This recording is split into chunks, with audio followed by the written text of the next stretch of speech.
Okay, we've got a great question by this Reddit throwaway user.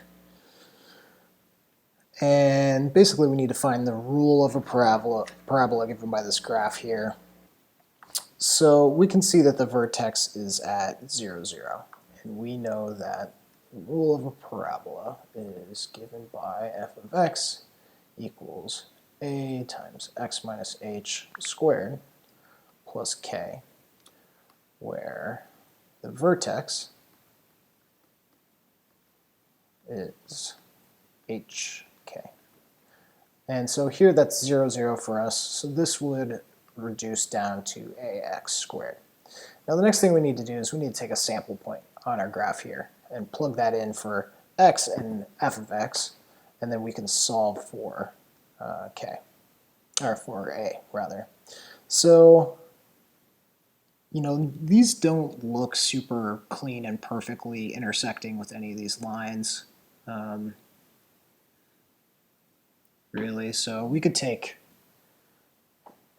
this one way out here, which is 47.5 at 6, it looks like.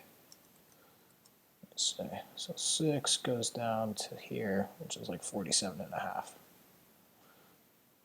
It's tough to say. I mean, just like eyeballing these, it's hard to say. I wish they just gave us a data point, but they don't. So this one actually looks pretty convenient too. So let's take 2, -5.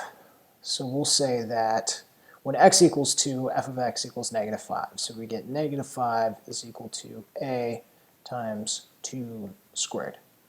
2 squared is 4, so -5 equals a times 4, and then a equals -5 over 4.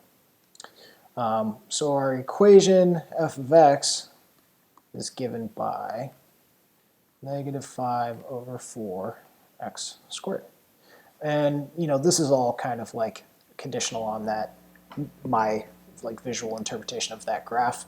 Otherwise the process is really the same. You figure out, you find an x value and what the corresponding y value is on the graph, plug that in for x and f of x, and then solve for a. But that should be really simple once you get to this point.